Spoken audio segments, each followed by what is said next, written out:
Good morning students, how are you all? Today we are going to start chapter number 11, similarity. Basically it is the second chapter of your geometry section, and from this chapter the more numbers of questions arises. देखिए आपकी पूरी geometry जो आती है वो 20 number की आती है, जिसमें से 7-8 नंबर के क्वेश्चन इस अकेले चैप्टर से आते हैं। तो ये थोड़ा सा वेटेज फुल है, ये थोड़ी सी बड़ी एक्सरसाइज है, ठीक है। तो इसको थोड़ा सा ढंग से अपन को करना है, ठीक है। अब आप देखिए स्टार्ट करते हैं। आपने congruent figures, congruency last year पढ़ी थी कि कोई भी दो ट्राइंगल कॉन्ग्रुएंट कैसे हो सकते हैं, ठीक है। तो कॉन्ग्रुएंट क्या होते हैं कि अगर कोई दो शेप एक जैसी भी हो, मतलब सेम हो और इक्वल हो in all respects, either it is angles और साइड्स, तब तो वो कॉन्ग्रुएंट है, तब तो क्या है वो कॉन्ग्रुएंट है। और अगर कोई केवल और केवल सेम ही हो तो वो सिमिलर है, मतलब केवल सेम है तो सिमिलर, और सेम एंड इक्वल है तो वो क्या हो जाएगी, कॉन्ग्रुएंट हो जाएगी, ठीक है। इसलिए लास्ट में एक लाइन लिखी है, all the congruent figures are similar. भाई जो कॉन्ग्रुएंट होगा वो सिमिलर होगा, लेकिन जो सिमिलर होगा वो कॉन्ग्रुएंट हो ये जरूरी नहीं है। तो ये इधर आ गई। अब इसकी कंडीशंस होती है, कुछ कंडीशंस होती है सिमिलैरिटी प्रूव करने के लिए, ठीक है। तो वो देखिए, सपोज करिए मेरे पास कोई दो ट्राइंगल हैं, एक तो है ABC, ए का एंगल है 60 डिग्री, बी का है 70 डिग्री और सी का है 50 डिग्री, ठीक है। और एक मेरे पास ट्राइंगल है PQR, ये है 60 डिग्री, ये है 70 डिग्री और ये है 50 डिग्री, ठीक है। चलो इसको थोड़ा सा इंटरचेंज कर देते हैं, ये है 70 डिग्री और ये है 50 डिग्री, ठीक है। फिर क्या बोला गया है, इसकी साइड AB जो है वो 10 सेंटीमीटर की है और इसकी साइड PQ जो है वो 5 सेंटीमीटर की है। इसकी साइड जो BC है वो 8 सेंटीमीटर की है और इसकी साइड QR जो है वो 4 सेंटीमीटर की है। इसकी साइड AC जो है वो 6 सेंटीमीटर की है और इसकी साइड PQ क्या है वो 3 सेंटीमीटर की है, ठीक है। तो इसके लिए देखो एक कंडीशन होती है, दो कंडीशंस होती है, वो दोनों फुलफिल होनी चाहिए। एक तो पहली, all the corresponding angles should be equal। corresponding angles क्या होने चाहिए, इक्वल होने चाहिए। और दूसरी कंडीशंस क्या है, all the corresponding sides should be proportional।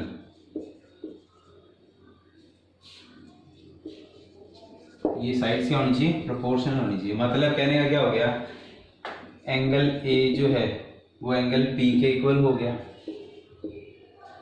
Angle B जो है वो एंगल R के इक्वल हो गया और एंगल C जो है वो एंगल Q के इक्वल हो गया। तो एक तो ये पहली कंडीशन तो कि all the corresponding angle should be equal. दूसरा क्या बोल रहा है, all the corresponding side should be proportional, मतलब AB upon PR, AB upon PR 10/5 मतलब 2/1।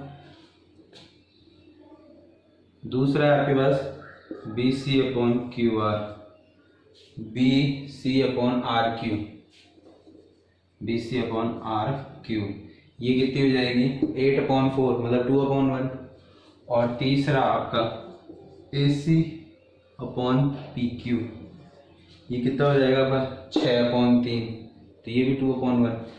ये तीनों आपस में क्या होने 2/1 रेशो में इक्वल हो रही है। तो ऐसे दो फिगर्स को अपन क्या बोल सकते हैं, सिमिलर फिगर्स बोल सकते हैं, ठीक है। तो ये थोड़ा बहुत टॉपिक था, फिर अपन एक्सरसाइज 11.1 करते हैं। ओके स्टूडेंट्स, अब अपन एक्सरसाइज 11.1 करते हैं। इसमें 3 क्वेश्चन है, दो तो एक तो फिल इन द ब्लैंक्स है, एक ट्रू फॉल्स का है और एक है जिसमें सिमिलर फिगर्स बनाने, तो उसमें आप स्क्वायर सर्किल कुछ भी बना सकते हो।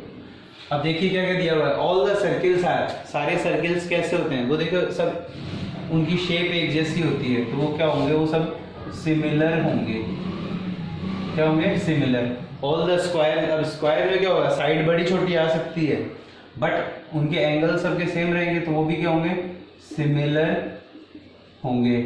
All dash triangles are similar, कौन से सारे ट्राइंगल सिमिलर होते हैं, जिनके एंगल सबके एक होंगे, वो इक्विलेटरल ट्राइंगल है, तो इक्विलेटरल ट्राइंगल, ठीक है।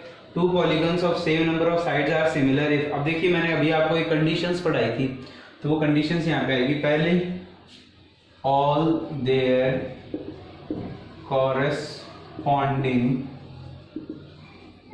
एंगल्स शुड बी सेम या फिर इक्वल, और फिर the all their corresponding sides should be proportional, ये साइड्स क्या होना चाहिए, प्रोपोर्शनल होना चाहिए। अब ट्रू फॉल्स में देखिए, two congruent figures are similar, ये बताया था अभी, ट्रू होता है ये, क्योंकि सारे कॉन्ग्रुएंट फिगर्स सिमिलर हो सकते हैं बट सारे सिमिलर फिगर्स कॉन्ग्रुएंट नहीं हो सकते। Two similar figures are congruent, ये फॉल्स हो गया, क्योंकि देखो ये तो पॉसिबल है बट ये पॉसिबल नहीं है, तो ये फॉल्स आएगा। फिर क्या दिया हुआ, two polygons are similar if their corresponding sides are proportional, ये कंडीशन तो ठीक है, लेकिन इसके साथ एक कंडीशन और जुड़ती है, all their corresponding angles are also equal, तो वो इसमें नहीं है, तो ये क्या हो जाएगा, फॉल्स हो जाएगा। क्या हो जाएगा, फॉल्स हो जाएगा। फिर two polygons are similar if their corresponding sides are same, देखिए यहाँ पे वर्ड आया सेम का, सेम का मतलब कॉरेस्पॉन्डिंग साइड सेम है, ठीक है, तीनों साइड सेम हो गई, तीनों साइड सेम, सपोज करो एक ट्राइंगल है, ट्राइंगल की तीनों साइड्स इक्वल हो गई, तो वो एक ट्रिपल एस कॉन्ग्रुएंसी से वो कॉन्ग्रुएंट हो गया, और कॉन्ग्रुएंट हो गया तो वो सिमिलर हो गई, तो ये हो गया ट्रू। वो फिर लास्ट के दिया हुआ, two polygons are similar if their corresponding angles are equal, false, उनकी साइड्स प्रोपोर्शनल भी होनी चाहिए, कॉरेस्पॉन्डिंग साइड्स, तो ये हो गया फॉल्स, ठीक है। ये इतनी सी आपकी एक्सरसाइज 11.1 थी, तो मैंने करवा दी है। अब 11.2 करेंगे, उससे पहले बीपीटी पढ़ेंगे, ठीक है। ओके स्टूडेंट्स, अब अपन आपके जो ज्योमेट्री सेक्शन है उसकी जो सबसे इंपॉर्टेंट थ्योरम है बीपीटी, बेसिक प्रोपोर्शनैलिटी थ्योरम, इसको थेल्स थ्योरम भी बोलते हैं, क्योंकि आपकी जो सीबीएसई की एनसीईआरटी जो बुक है उसके अंदर ये ज़्यादातर थेल्स थ्योरम के नाम से आती है। अब इसका स्टेटमेंट क्या है, देखिए ये एक नेमिंग थ्योरम है, ठीक है, क्या है ये, नेमिंग थ्योरम है, तो इसकी स्टेटमेंट आपको अच्छे से याद करनी है, ठीक है। देखिए ये जो जितना पार्ट मैंने लिख रखा है, ये पार्ट आप एक तरीके से याद करके रखेंगे कि इस थ्योरम में अपन को ऐसा कुछ करना है। प्रूफ फिर आप अपने आप ऑटोमेटिक आपको समझ में आ जाएगा कैसे क्या हो रहा है, ठीक है। तो क्या दिया हुआ है स्टेटमेंट में, if a line is drawn parallel to one side of a triangle intersecting the other two sides at two distinct points, then it divides the two sides in the same ratio।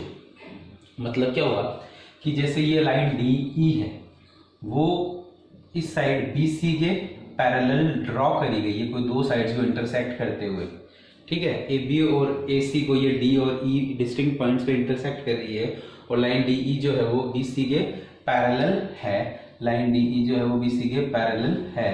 तो आपको prove करना है कि ये इसको same ratio में divide करती है, मतलब AD upon DB equals to AE upon EC के बराबर होगा।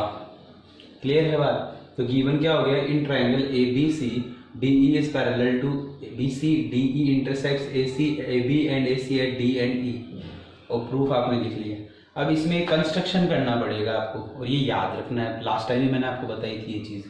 तो क्या होता है, join BE and CD, BE को और CD को ज्वाइन करिए, और क्या लिखा हुआ है, EF perpendicular on AB and DG perpendicular on AC, ये आपको करना है। अब प्रूफ स्टार्ट करूंगा मैं, ठीक है। प्रूफ स्टार्ट करने से पहले मैं कुछ चीज़ आपको एक्सप्लेन करना चाहता हूँ। वो देखिए, मेरे पास दो ट्राइंगल तो इधर इस क्वाड्रिलेटरल में बन रहे, कौन सा, एक तो BDE और एक CED। ये दोनों देखिए सेम बेस DE पर आ रहे हैं, and between the same parallel lines DE parallel to BC। तो लास्ट ईयर 9th क्लास में आपको एक थ्योरम करवाई थी कि if the triangles are drawn on the same base and between same pair of parallel lines, then the area of the two triangles are equal. तो BDE का जो area वो CED के एरिया के इक्वल होगा। ठीक है, और दोबारा ऊपर देखिए ए डी ई एक ट्राइंगल है जिसके अंदर डी जी तो एक परपेंडिकुलर है ए ई बेस पे और ई एफ जो परपेंडिकुलर वो है ए डी बेस पे। तो ये दोनों ट्राइंगल तो सेम ही हैं, बस इनका लिखने का तरीका अलग अलग है, तो इनका भी एरिया आपस में इक्वल होगा। तो अब देखते हैं अपन कि अपन क्या कर सकते हैं। अब देखिए इस वाले ट्राइंगल बी डी ई के एरिया निकालने के लिए भी मेरे पास देखिए बेस तो हो जाएगा लेकिन हाइट नहीं है, तो इसके लिए हाइट होगी ई एफ।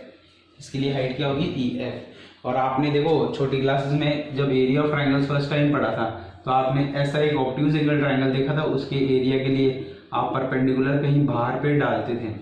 और अभी लास्ट एक्सरसाइज में जब मैंने आपको एक क्वेश्चन कराया था उसमें भी मैंने ये चीज़ बताई थी कि आप उसकी साइड को एक्सटेंड करिए तब पता चलेगा कि वो उस पर परपेंडिकुलर है कि नहीं है। तो ये 2-3 चीज़ें आप अभी यूज़ करोगे। तो अब मैं क्या करूँगा, अब देखिए since E F is height of triangle A D E with base AD, therefore area of triangle ADE is equals to half into base into height is equals to half into, अब base तो क्या हो जाएगा इसका AD और height क्या हो जाएगी इसकी EF। ये इक्वेशन 1 हो गई। ठीक है, similarly area of triangle B D E is equals to half into base into height which implies half into, अब इसका बेस तो क्या हो जाएगा बी डी और बी डी को एक्सटेंड करोगे तब उस पर परपेंडिकुलर आ रही है, तो half into B D into E F. ये हो जाएगी मेरी सेकेंड इक्वेशन। ठीक है, अब अगर मैं फर्स्ट और सेकंड को डिवाइड कर दूं, ऑन डिवाइडिंग 1/2 वी गेट, हमको मिलता है area of triangle A D E whole upon area of triangle B D E is equals to half into A D into E F whole divide by half into B D into E F. अब ये देखिए half से half cancel, E F से E F cancel, क्या बचा मेरे पास A D upon B D. ये इक्वेशन नंबर 3 हो गई मेरे लिए। ठीक है, ये मैंने एक काम कर लिया। सिमिलरली अब मेरे को एक चीज़ बताइए, अपन को देखो ए डी ई का एरिया तो ए डी के एरिया के हमेशा इक्वल होगा, लेकिन बी डी ई का एरिया भी सी ई डी के एरिया के इक्वल होगा। अब लिखिए नाउ वी नो दैट, हम जानते हैं, हम क्या जानते हैं, areas of 2 triangles drawn on same base and between same pair of parallel lines are equal, therefore area of triangle BDE is equals to area of triangle CED। ठीक है, therefore so area of triangle ADE whole divided by area of triangle CED ये किसके equal हो जाएगा। अब देखिए जैसे ये हुआ वैसे ही ये होगा, तो वो क्या हो जाएगा हाफ इंटू, अब देखिए मैंने पिछली बार तो ये परपेंडिकुलर हाइट ली थी, अब की बार ADE ट्राइंगल के अंदर DG as a perpendicular height लूंगा, हाफ, तो DG का बेस क्या हो जाएगा AE, half into AE into DG whole divide by half into CE into DG is equals to AE upon CE। ये इक्वेशन नंबर 4 हो जाएगी। ठीक है, अब देखिए इन दोनों का एरिया आपस में इक्वल है, इन दोनों का एरिया आपस में इक्वल है और ऊपर वाला ADE दोनों में सेम है, therefore area of triangle ADE upon area of triangle BDE is equals to area of triangle ADE whole divided by area of triangle CEB। ये दोनों आपस में इक्वल होंगे। देखिए ये पहले आपको ऊपर लिखना था, ये बाद में आता, तो कोई दिक्कत नहीं उसमें, ऐसा कोई फर्क नहीं पड़ता। अब ये वैल्यू किसके बराबर है, ये वैल्यू है AD अपॉन BD के बराबर। AD upon BD is equals to, ये किसके बराबर है, AE अपॉन CE के। और यही शायद मेरे को प्रूव करना था। AD अपॉन DB को आप BD लिख सकते हो और AE अपॉन EC, तो इसको एक बार और लिख दीजिए, कोई दिक्कत नहीं है। AD upon DB is equals to AE upon EC। ये मेरा प्रूव हो गया, ये मेरा प्रूव हो गया। ठीक है, तो इधर लिखेंगे अपन हैंस प्रूव्ड।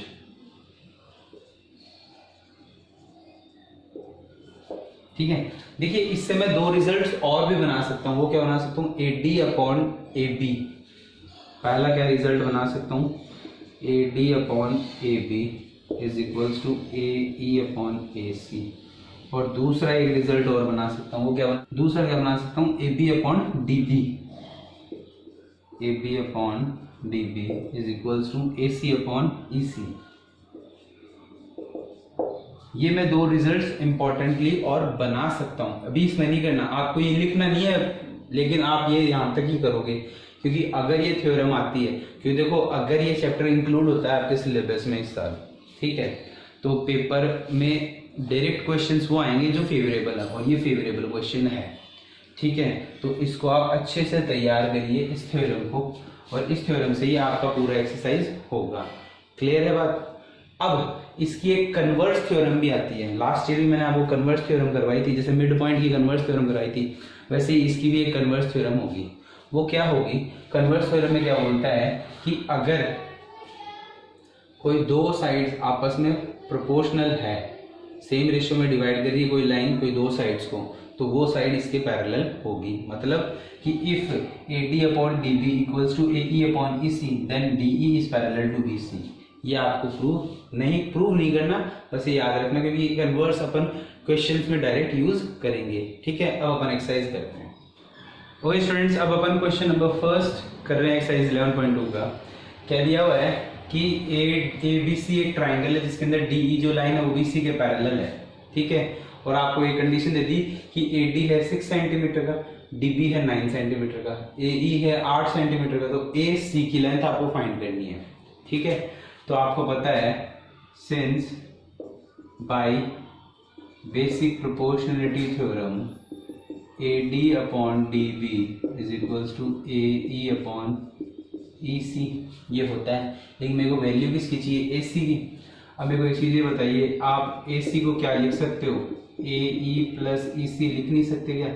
उस हिसाब से EC की वैल्यू को क्या लिख सकते हो आप, AC माइनस AE, और AE की वैल्यू आपके पास ऑलरेडी है, तो आप क्या लिखोगे, which implies AD upon DB is equals to AE upon AC minus AE। ठीक है, अब इसमें इसकी वैल्यू पुट करिए।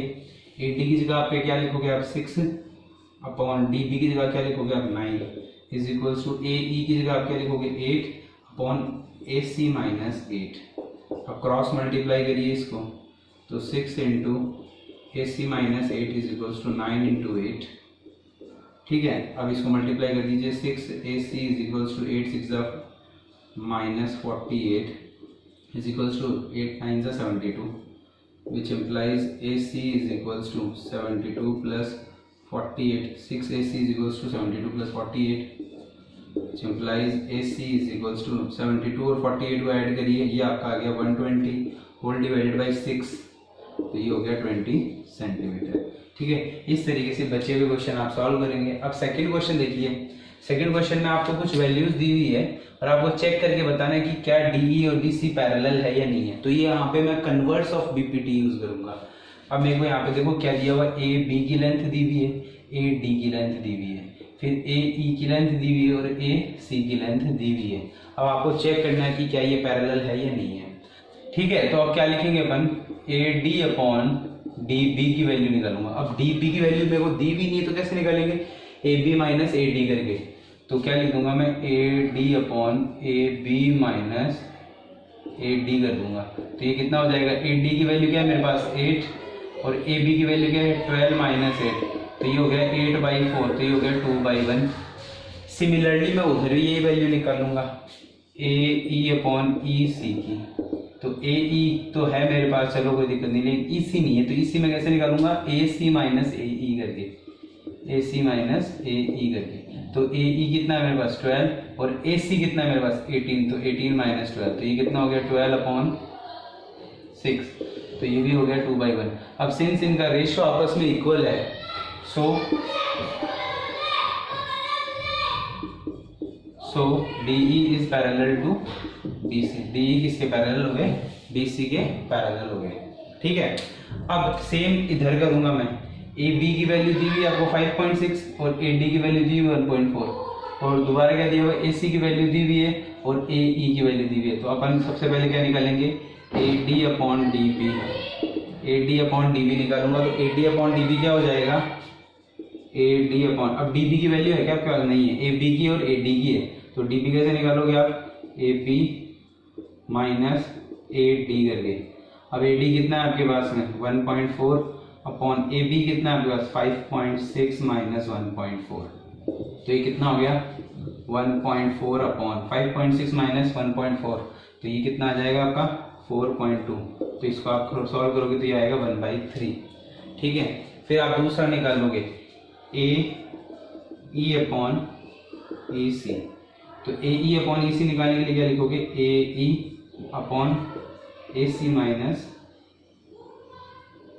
AE, तो ये कितना हो जाएगा 1.8 अपॉन 9.0 माइनस 1.8, तो ये कितना हो जाएगा 1.8 अपॉन 9.0 माइनस 1.8, ये हो जाएगा 7.2, तो ये तो हो गया 1/4। अब देखिए इनका रेशियो आपस में इक्वल नहीं है, तो so DE is not parallel to BC। अपन लिख देंगे since AD upon DB is not equals to AE upon EC, तो उससे ये चीज आई मेरे पास। क्लियर है बात? ओके स्टूडेंट्स, अब क्वेश्चन नंबर 3 में क्या दिया हुआ है, इन फिगर, ये रहा जो फिगर दिया हुआ आपको,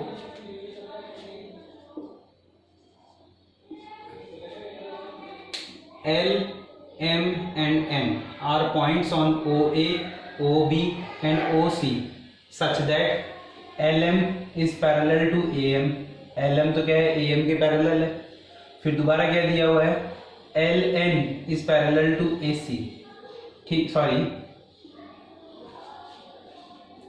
ओके स्टूडेंट्स, अब अपन क्वेश्चन नंबर 3 से कर रहे हैं। क्या दिया हुआ है, इन गिवन फिगर, ये जो ट्राइंगल दिया हुआ है ABC के अंदर, L, M and N are points on OA, OB and OC such that LM is parallel to AB, MN is parallel to BC। अब आपको प्रूव करना है कि जो लाइन LN है वो AC के पैरेलल है, ये आपको प्रूव करना है, ठीक है। तो इसके अंदर आप क्या करोगे, देखो आपको क्या दिया हुआ है, since LM is parallel to AB, LM AB के पैरेलल है, सो बाई BPT ये क्या हो जाएगा, OL upon LA is equals to OM upon MB। ये फर्स्ट इक्वेशन हो जाएगी।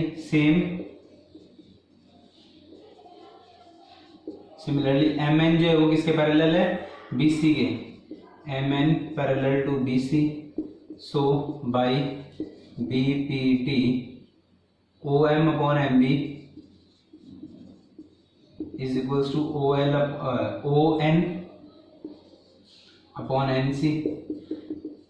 अब ये देखिए मेरे पास दो इक्वेशन बन गई, इन दोनों इक्वेशन को अगर मैं कंपेयर करूं तो ये देखिए OL अपॉन LA किसके बराबर है, OM अपॉन MB के, और OM अपॉन MB किसके बराबर है, ON अपॉन NC के। तो ये दोनों भी आपस में इक्वल होंगे नहीं होंगे, तो using equation first and second क्या मिलता है अपन को, OL upon LA equals to ON upon NC, मतलब OL upon LA equals to ON upon NC। तो अब बाई कन्वर्स ऑफ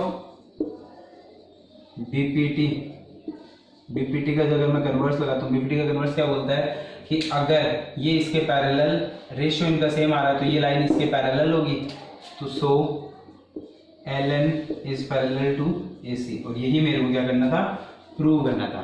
केवल मैंने बेसिक समझा है, आप इसका पूरा स्ट्रक्चर है वो सॉल्यूशन में PDF में चेक कर सकते हैं। ओके स्टूडेंट्स, अब अपन 6th क्वेश्चन कर रहे हैं। 6th में क्या दिया हुआ है, EF is parallel to DC is parallel to AB, और आपको प्रूव क्या करना है, AE upon ED is equals to BF upon FC। ठीक है, अब आप क्या करोगे, एक कंस्ट्रक्शन करोगे।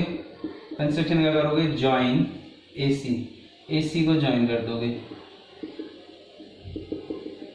ये AC को मैंने ज्वाइन कर दिया, और ये AC EF को इंटरसेक्ट करेगा कोई पॉइंट G के ऊपर। अब मेरे को दो ट्राइंगल मिल जाएंगे, एक तो ट्राइंगल मिल जाएगा ADC,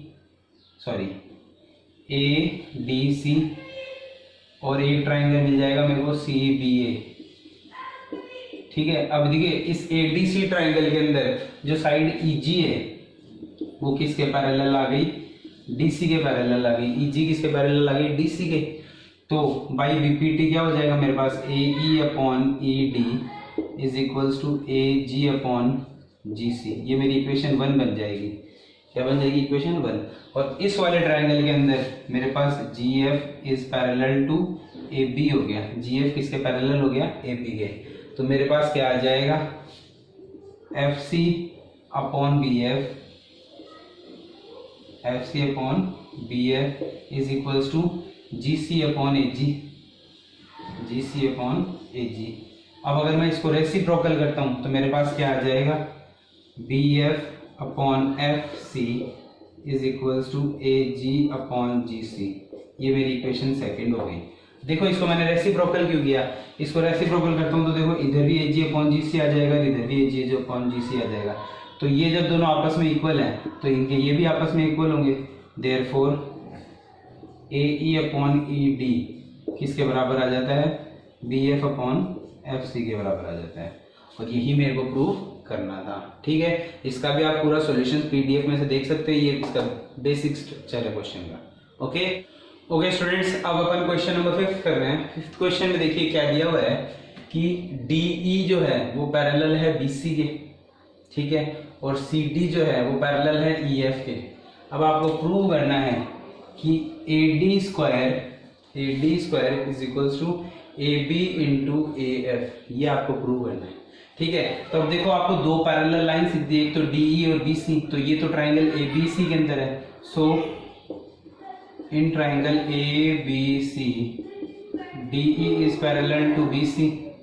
सो बाय BPT से मेरे को क्या मिलेगा, AD upon DB is equals to AE upon EC। ये मेरी इक्वेशन 1 हो जाएगी।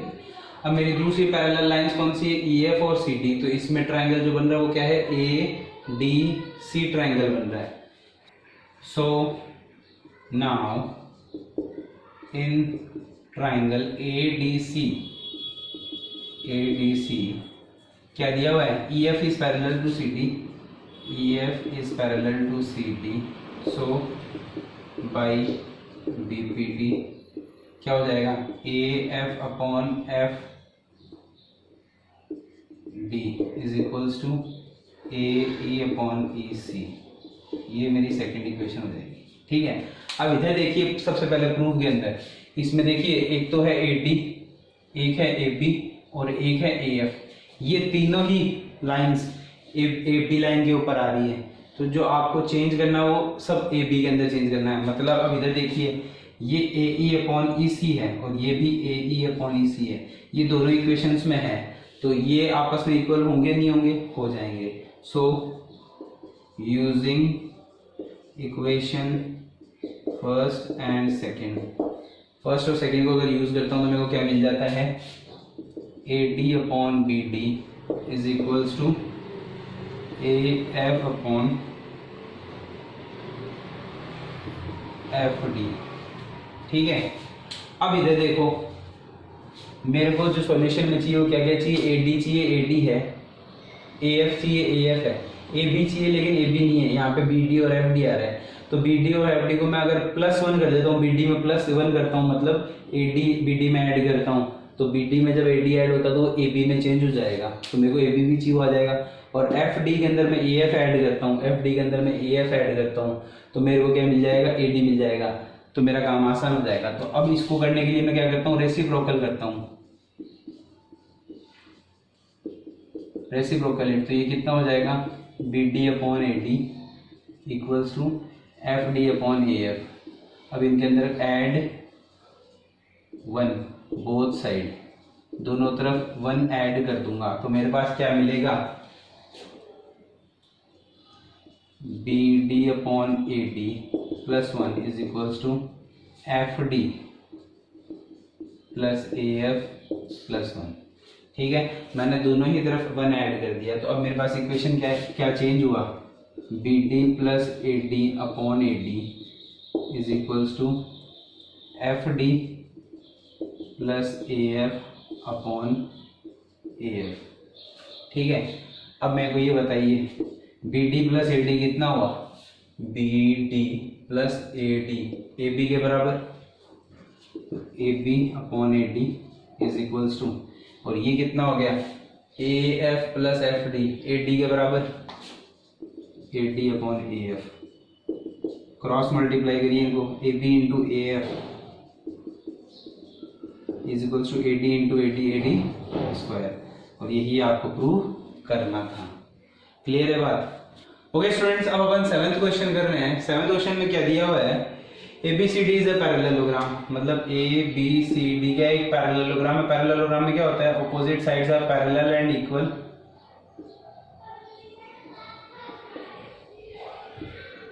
मतलब क्या हुआ कि AD जो है वो तो BC के इक्वल हो गया और AB जो है वो DC के इक्वल हो गया। ठीक है, फिर क्या दिया हुआ है, P is any point on side BC, P कोई पॉइंट है साइड BC के ऊपर। ठीक है, अब वो बोला है कि if DP and AB produced, अब DP को और AB को आप प्रोड्यूस करते हो, वो कोई पॉइंट L पे आके मीट करता है, तो आपको प्रूव करना है पहला DP upon PL is equals to DC upon BL, और दूसरा DL upon PL sorry DL upon DP is equals to AL upon DC।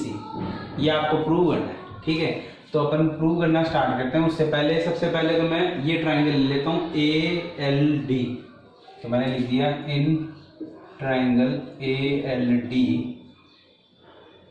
BP is parallel to AD, BP जो साइड है वो AD के parallel है, तो so by BPT, so by BPT, BPT से क्या होगा, AB upon BL is equals to DP upon PL, AB upon BL is equals to DP upon PL। Clear है बात? लेकिन मेरे को चाहिए क्या, मेरे को चाहिए DP अपॉन सॉरी ये तो सही है, यहाँ चाहिए DC अपॉन BL। BL तो आ रहा है लेकिन AB आ रहा है मेरे, और AB DC दोनों आपस में इक्वल है, तो अपन लिख देंगे since AB equals to DC, which implies DC upon BL is equals to DP upon PL। ये मेरा फर्स्ट प्रूफ हो गया। ठीक है, फिर सेकंड प्रूफ के लिए क्या करना होगा, नाउ देखिए इसी इक्वेशन को मैं यूज कर रहा हूँ, now AB upon BL is equals to DP upon PL।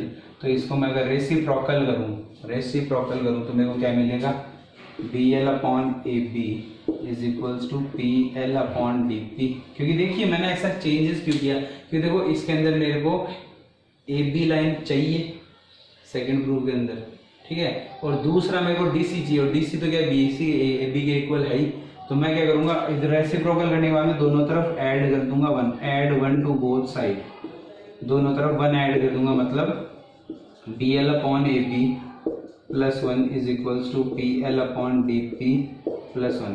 अब इनका अपन LCM लेंगे तो मेरे को क्या मिलेगा, BL plus AB whole divide by AB is equals to PL plus DP whole divide by DP।